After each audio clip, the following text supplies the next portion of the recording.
My name is Cricket Crockett, and I am a certified leadership and life coach. I like to coach women to recognize the power of pushing pause. And what I mean by that is I tend to support women who are entrepreneurs, highly driven, strong, maybe in various leadership roles. And they may recognize that they feel tired, burnt out, burning their candle at the both ends, right? And so I like to support these women to recognize times in their life, times throughout the day, where they can push pause so that they can take a breath, get some clarity, and know their next steps. It's like when we are frantic to get out of the house and we can't find our keys. And the more we look, the more frantic we get, because now we know we're going to be late, and that causes more racing thoughts. But if we have the peace of mind to stop, maybe it's in the kitchen after you've rifled through your purse again, dumped it out everywhere, gone through the junk drawer, and you say, hold on a minute, wait a minute, where was I last? And maybe you close your eyes and you think, you get real still, and you say, I know exactly where they are. It's that pause that calmed the racing thoughts, that slowed everything down so that you could have the clarity of where your keys were. Well, that's exactly what I do as a coach. I am a leadership and life coach, which means I can help you with your business. I can help you in your various leadership roles, and I can also help you at home, in your community, and with your relationships. My specialty is mental health. And while I am not a therapist, as a coach, I love to support women to find moments where they can grow and persevere. And that includes having a healthy mindset and healthy mental health as well. So without further ado, I want to thank the Direct Network. It's a virtual networking group that has invited me to share and speak today to them. And so I've got a very important message I want to bring. It's really important in our personal lives as well as in our professional lives. So without further ado, let me just share my screen and we will get started.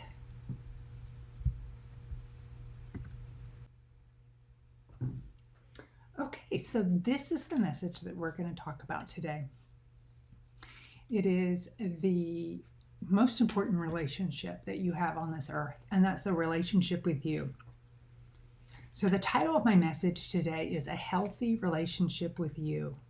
Setting boundaries makes all the difference. First, I want to start with something that really kicks off the need for boundaries. We all need boundaries every single day, but I want to talk to you about burnout for just a second. Burnout is real. Most of us have tough days, but burnout is more than that. It's a gradual process. Symptoms and signs are subtle at first, but grow increasingly worse as time goes by. Nobody chooses burnout, but yet we are in the age of burnout. Even before the quarantine and COVID, there's so many statistics that share globally that burnout is the pandemic. North America study found that 120,000 deaths are traced back to work stress and toxic environments. In Australia, $34 billion is spent every year on burnout incidents. In Europe, health professionals and educators experience the highest level of burnout. It's so normal that in Germany, they have created a musical theater called Das Burnout. In Africa, stress, major depression, and anxiety disorders are costing their South Africa's economy 40.6 billion rand. That's about equivalent to 2.6 billion US dollars. In Asia, Bloomberg reports that Chinese media said that about 600,000 Chinese die from being overworked per year. The thing is that we can prevent burnout. The World Health Organization places burnout in its International Classification of Diseases Diagnostic Manual. So while burnout may be a diagnosis in parts of the world, it is not here in the United States at this point. But as I said, by paying attention, we can look for the signs of burnout and prevent it. It's often characterized as feelings of energy depletion, mental exhaustion, increased mental distance from relationships, lack of self-awareness, lack of motivation in your job, reduced professional productivity, feeling tired regardless of the amount of sleep, that feeling of I've hit a wall, but yet you're just not able to rebound, and a lack of concern for missed opportunities, relationships, or achievements. It's beyond stress. Burnout results of long-term, unrelenting stress. And it's especially true and possible for high-achieving women. Constant internal turmoil is detrimental to our health and our quality of life. High-achieving, driven, passionate, entrepreneurial women like ourselves are maxed out and addicted to busyness. Keeping busy is a cultural norm, and this can lead to burnout. The myth is busyness equals productivity, which equals achieving, which equals success. So in short, busyness equals success, and that's just not even true. So burnout is real, and you may be on the brink of it and not even know it. This slide shows some physical, emotional, and behavioral symptoms of burnout. And while you may look at these and say, I identify with most of these on any given day, feeling tired, headaches, lower immunity, change in sleep, appetite, self-doubt, detachment, lack of motivation, withdrawing, avoiding, using unhealthy coping mechanisms, procrastinating. While you may say, hey, Coach Cricket, I do all of these things. Not all the time, but it's really important that you're working with a physician when we're talking about burnout, because these things may be so common to you because perhaps you're premenopausal, or perhaps you've got a thyroid issue, or perhaps it's burnout. So causes of burnout are lifestyle, work, personality traits. I love this first picture, the lifestyle picture. Here you've got what looks like a young mom. She's on the phone and on the computer and has a toddler in her lap and has a child next to her.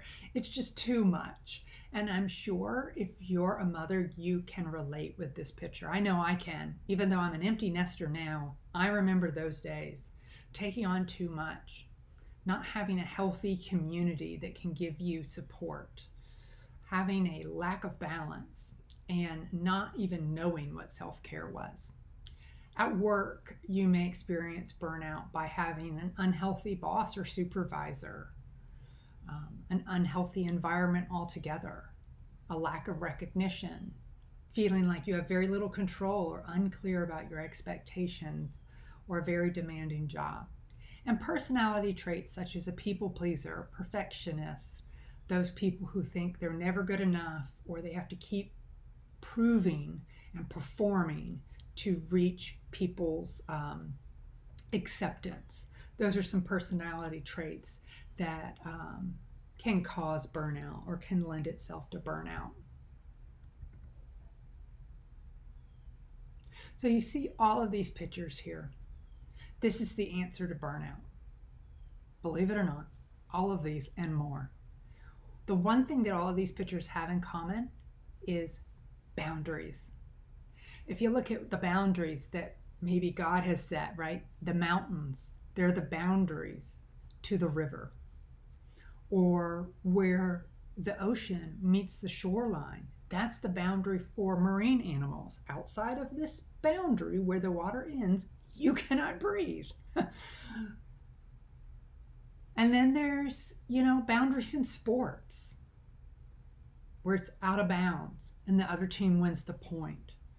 There's state lines, there's, police lines, there's swimming lanes. If you know somebody on swim team or someone who swims laps, stay in your lane. Here's the boundary. We put fences in our yard to set a boundary.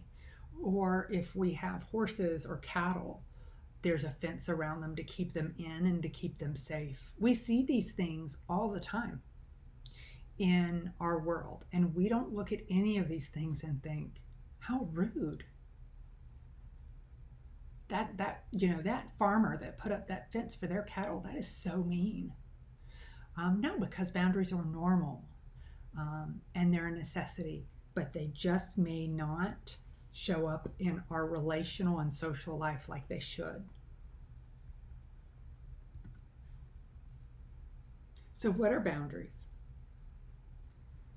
A boundary is something that indicates a limit. Think of it as a gate or a fence. Boundaries are like a chain link fence, right? There are places where you can get in and other places where you can't.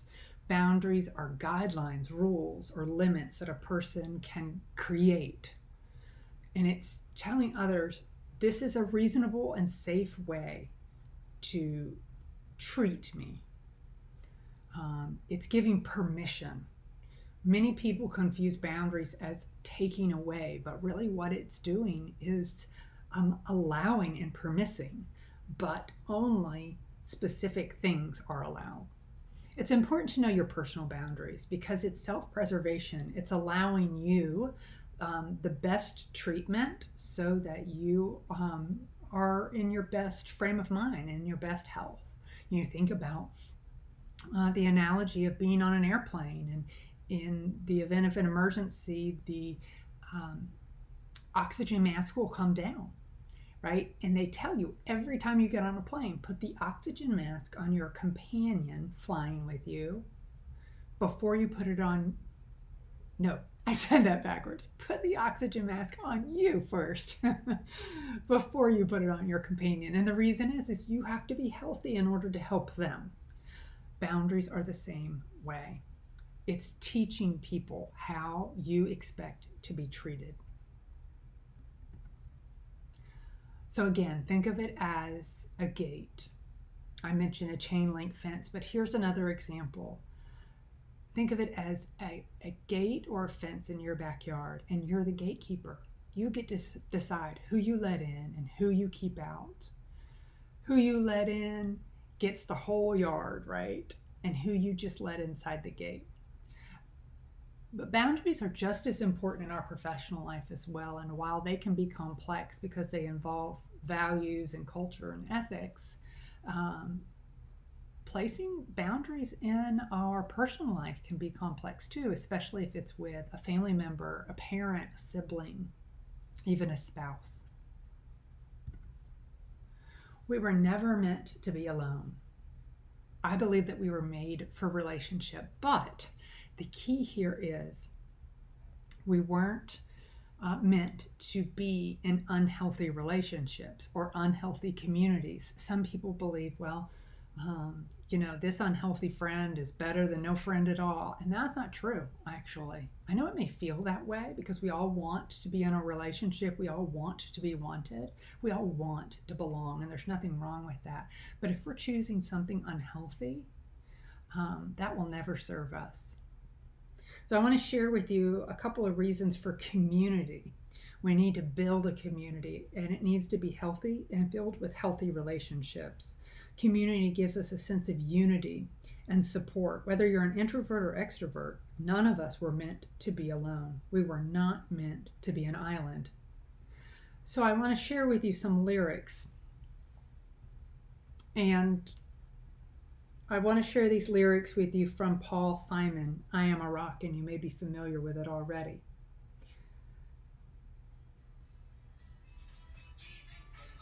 The song says, I've built walls, a fortress deep and mighty, that none may penetrate.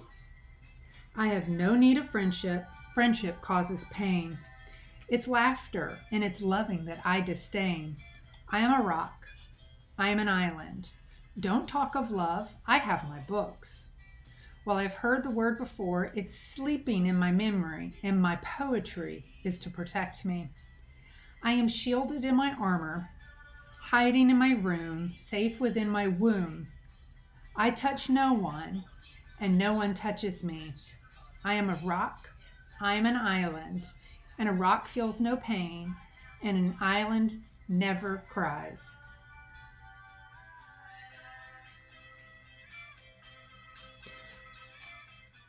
So this song is really about his desire to avoid pain. He's clearly been hurting.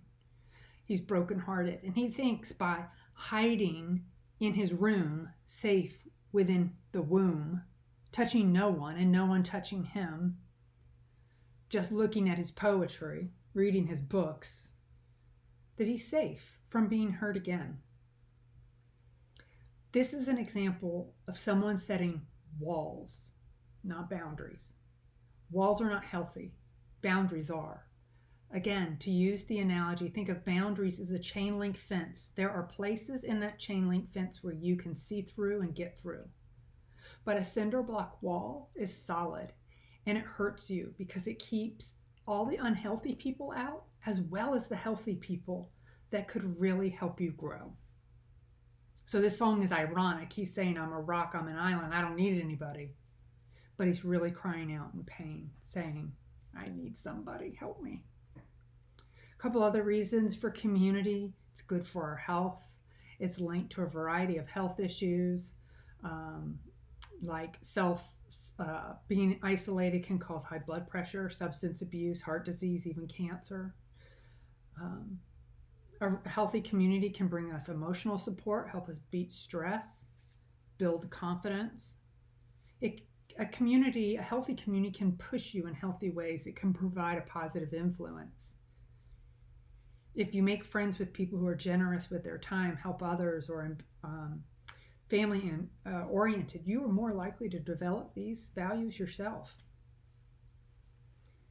If we set walls rather than boundaries, we're likely to miss the collective wisdom that a community can bring, idea sharing, accountability.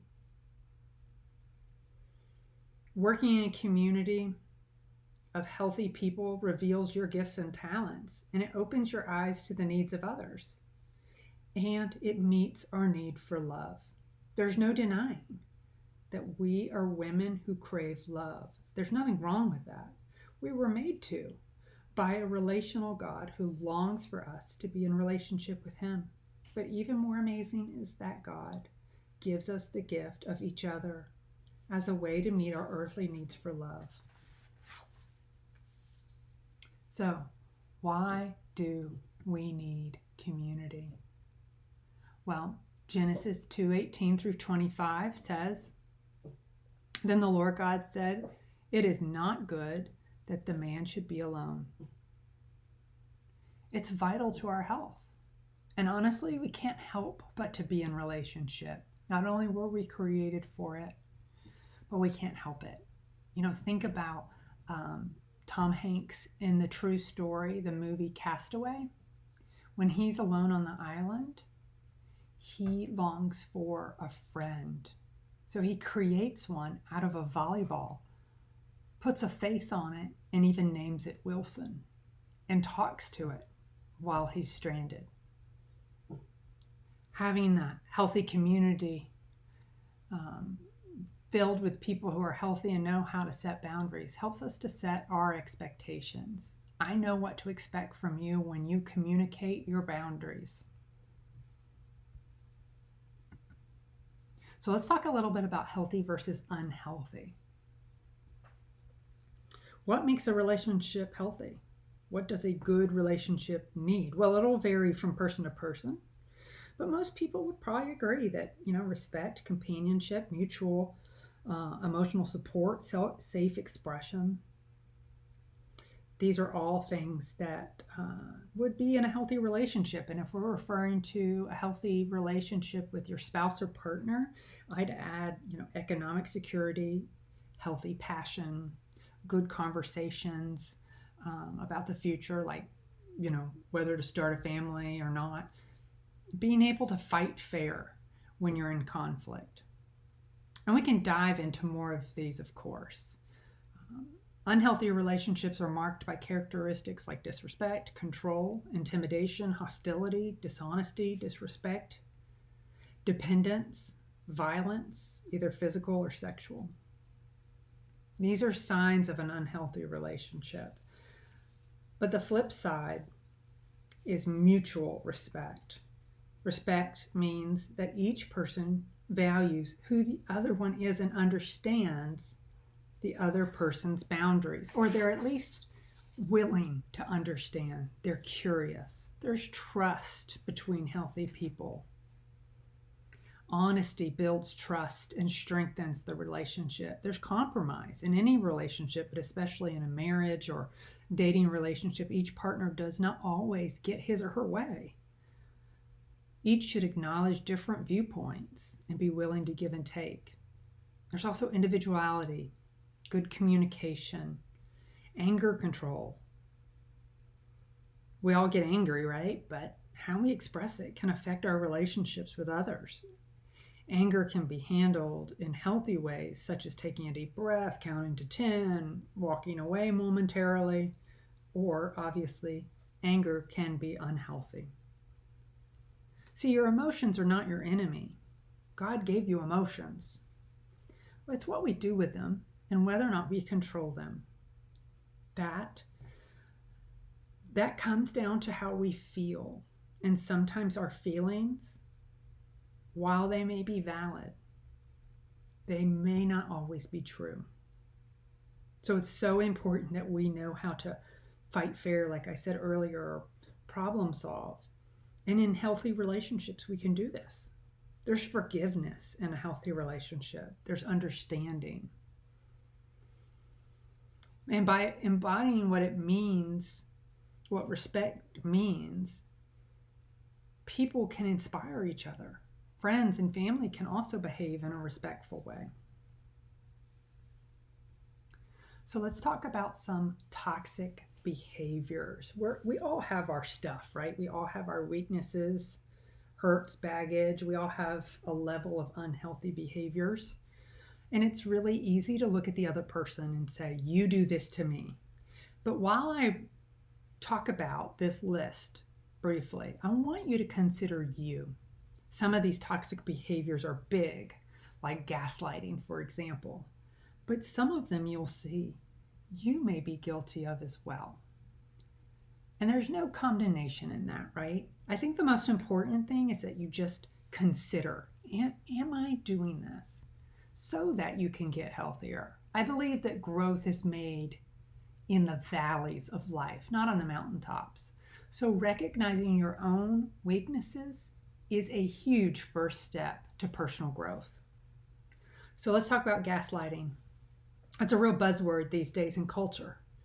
And a lot of people have heard of it, but not a lot of people know what it is. It's a form of psychological abuse where a person or a group makes someone question their sanity, their perception, their reality, or even their memories. These people who are really good at gaslighting are narcissists. They gaslight people so that they don't have to accept responsibility or any feelings that come along with that. So somebody who gaslights somebody else will make them feel confused, anxious, and unable to trust their own memories or feelings.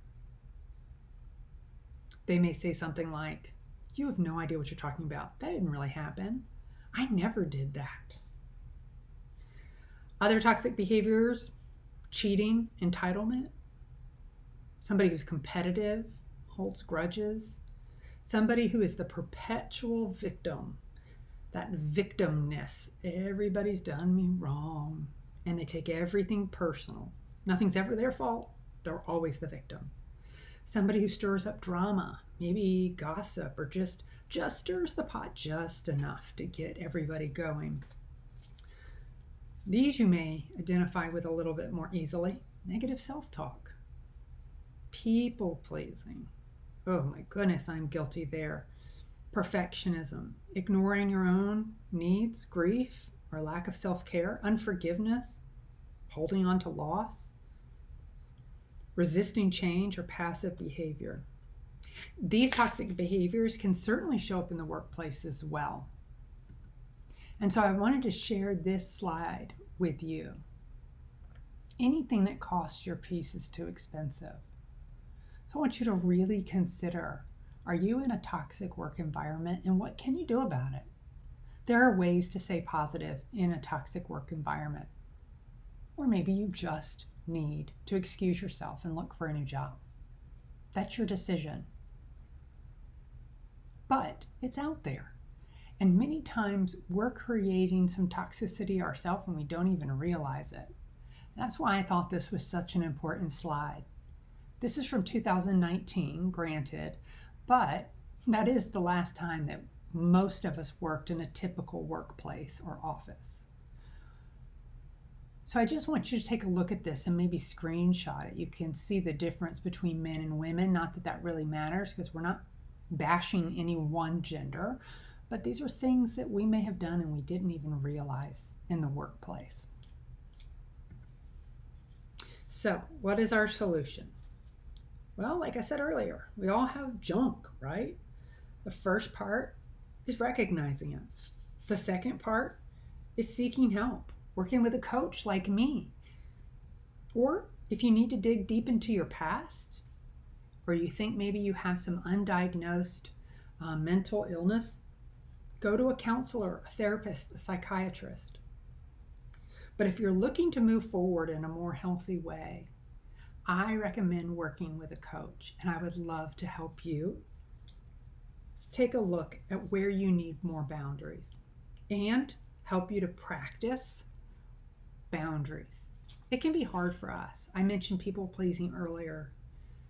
People pleasing can keep us from setting boundaries because we don't want to rock the boat. We don't want to cause conflict. We don't want to be rude. So I can help you create some boundaries that you can literally memorize in times of trauma. So let's talk more about boundaries. So I grew up in an abusive home. No, it wasn't the worst, but that doesn't matter. Abuse is abuse. I grew up in a world where my needs were not important. I had to take care of my mom, my dad.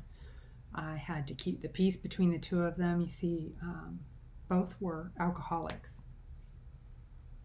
And I thought over time it must be me because that abuse and that dysfunctionality that created some holes in my own life got me to a place where it trickled down into other relationships. And in fact, my first serious relationship where I was engaged was also verbally abusive. It was during that time in my life where I started to seek getting healthy. I broke up with him and I began to learn the importance of boundaries. You may have experienced times like that in your life, postpartum, grief. We all have internal narratives. We've all been tired, felt paralyzed or flooded. Where picking your battles means being a doormat sometimes. You were called to be more. And while being a peacemaker is important, being a doormat is not serving you. If somebody was mad or hurt in my presence, maybe I need to be a good girl and make it right. Do you identify with any of these things? Nobody is immune to the need of boundaries. Think of boundaries as a no trespassing sign.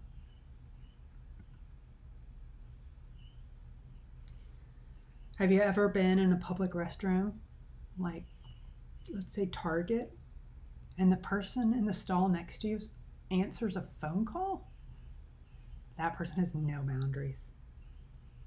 Maybe you're in the grocery store line, you're trying to check out, and the person behind you is like in your back pocket, right? That person has no boundaries of personal space. Or one of my biggest pet peeves, when someone's walking up and down the aisles of a grocery store, come to think of it, I don't know why. So many of my examples are in grocery stores, but they're walking around having a conversation with their phone on speakerphone, as if I need to hear both sides of that conversation. That person needs to work on their boundaries and respecting other people. Or talking about hot topics like politics, masks, vaccine. Nope, those are off topics. So it's really important that if you think you're setting boundaries and somebody's railroading right through them, that you consider the information on this slide.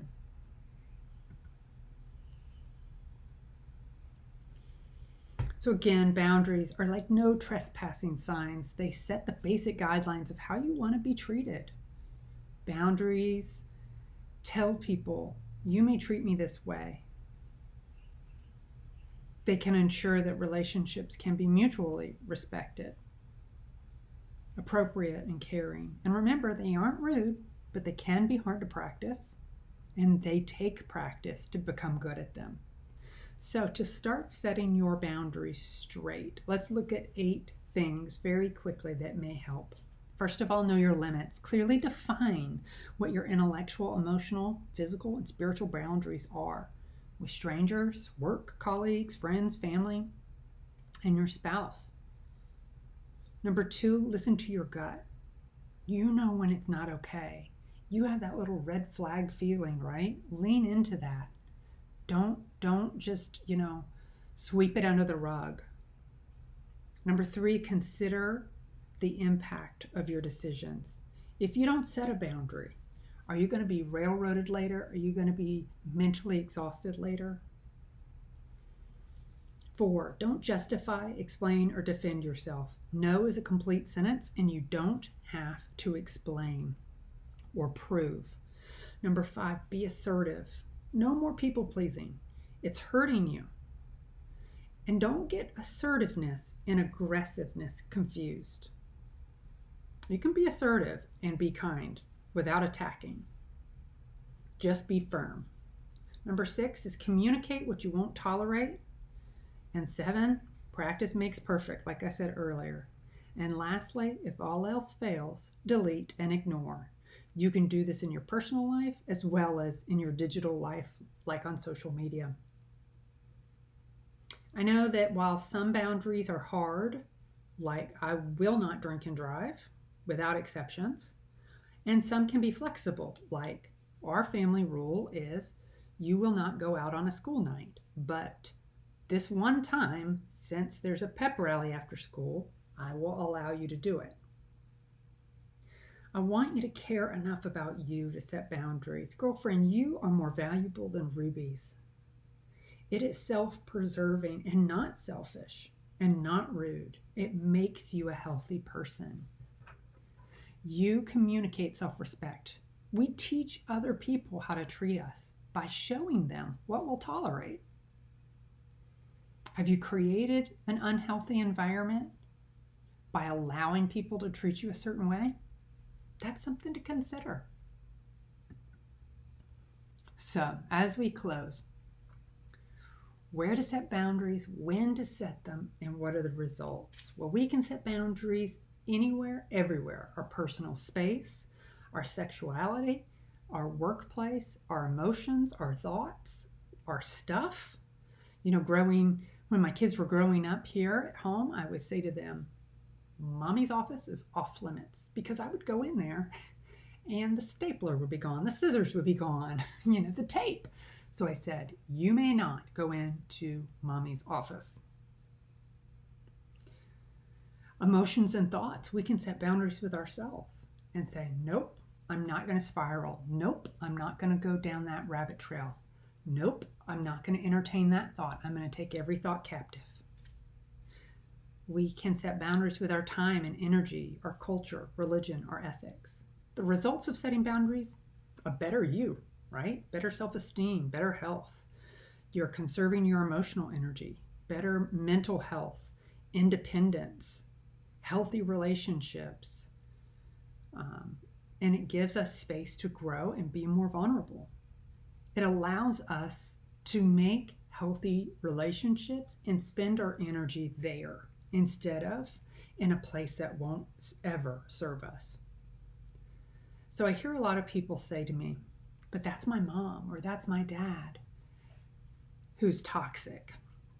And while that may complicate things, that really shouldn't make a difference, because good boundaries can actually strengthen that relationship. Boundaries aren't meant to punish or control people. They communicate our needs and expectations. They're kind, not selfish. And it's not selfish to tell others how you want to be treated and what you need and what you expect. So just to give you a couple of examples, boundaries may sound like, I'm not sure I can commit to that right now, but thank you for asking. Well, as a recovering people pleaser, years ago I may have said, sure, I can do that, because it gives us this innate need to be needed, right? But it's okay to say, let me check my calendar and let you know. Let me talk to my husband and let you know. Let me think about that and let you know. As much as I appreciate your invitation, I cannot make that work. If you cannot speak to me without raising your voice, then we need to push pause on this conversation. Or boundaries can sound like, I don't like that. Let's try something different. I'm not comfortable with that.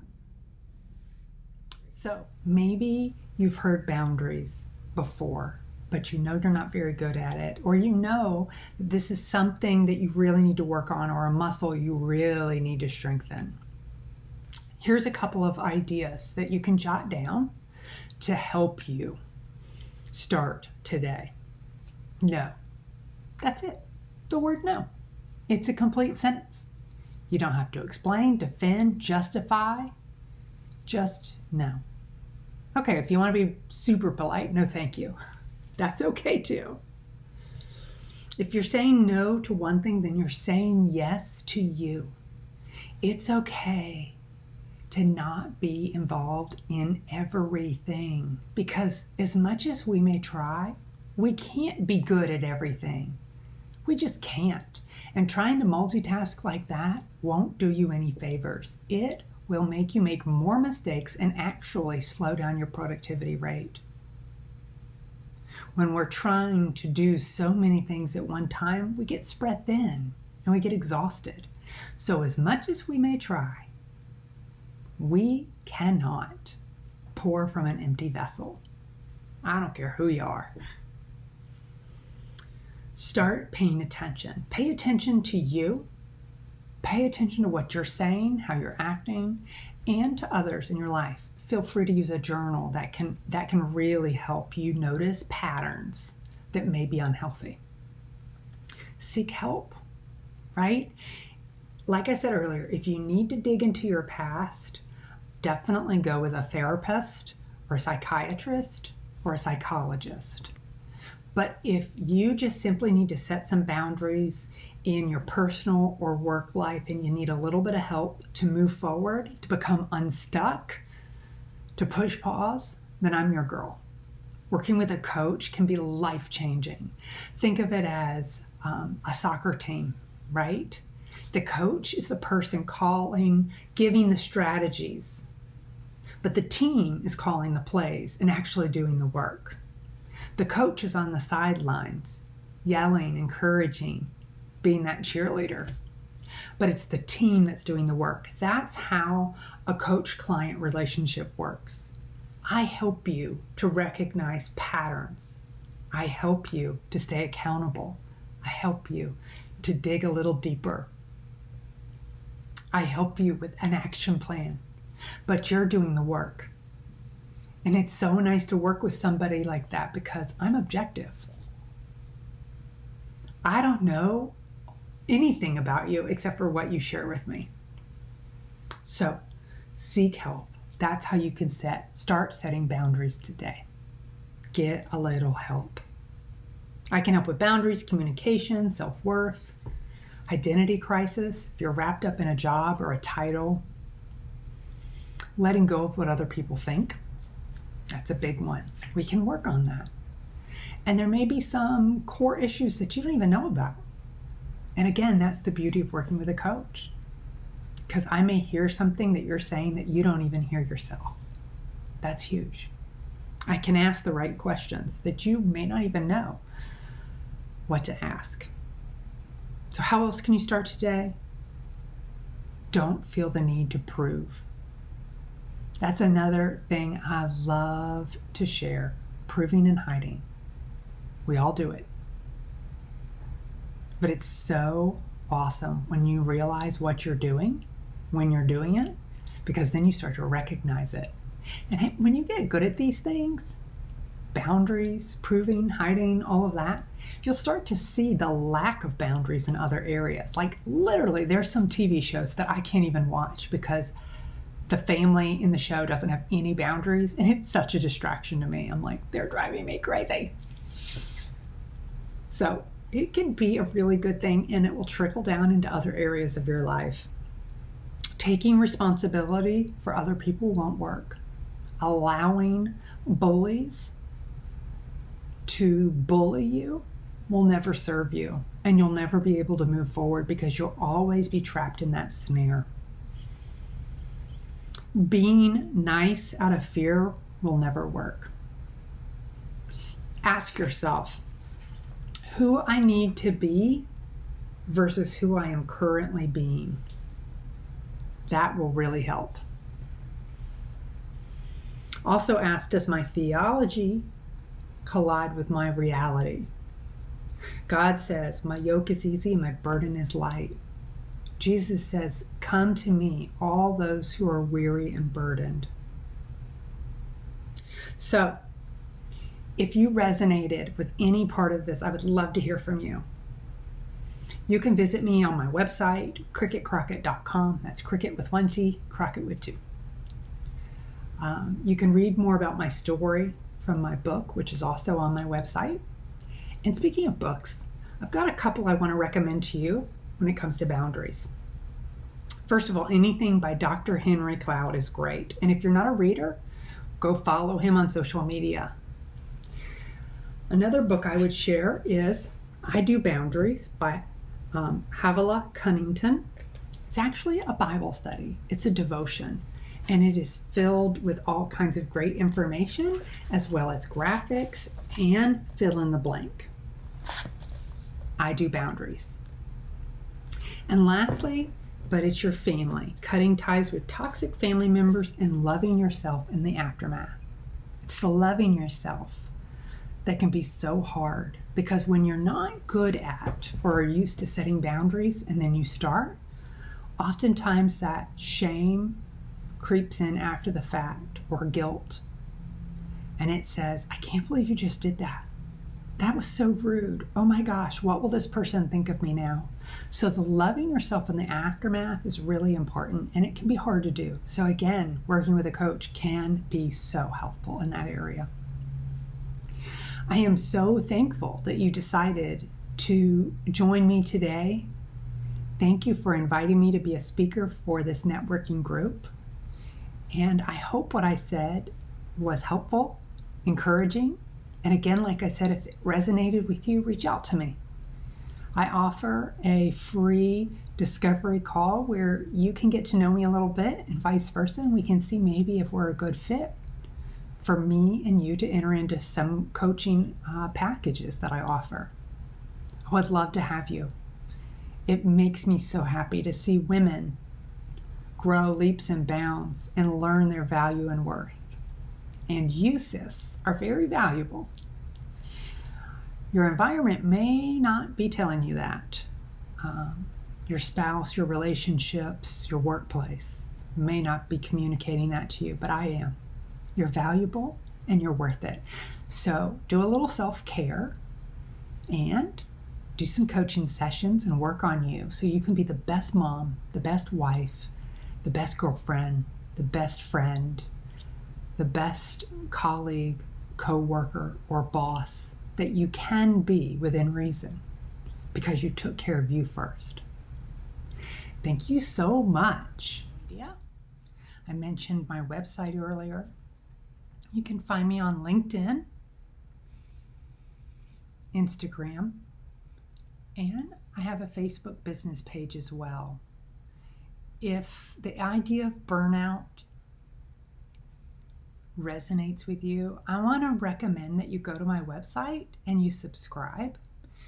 By doing so, I offer a free gift, which is it's called New You, New Year, New You. And there's a quiz in there, a burnout quiz. And it'll help you to identify if you're on the brink of burnout. It's also got some fun follow-up workbook questions so that you can decide, who do I want to be? How do I want to show up? What kind of legacy do I want to leave? And whoever she is, right? How can I start being her today? I would love for you to subscribe to my website and get that free gift. And then we can start coaching together and we can tackle who you want to be, how you want to show up, what you want people to say when you enter into a room, how to become unstuck, how to be more positive, how to know your worth, how to avoid burnout. So thank you again so much for your time today. I appreciate it. And I look forward to chatting with you again. Reach out to me if you'd like to schedule a discovery call. You can find that link on my website as well. So thank you very much and have a nice day.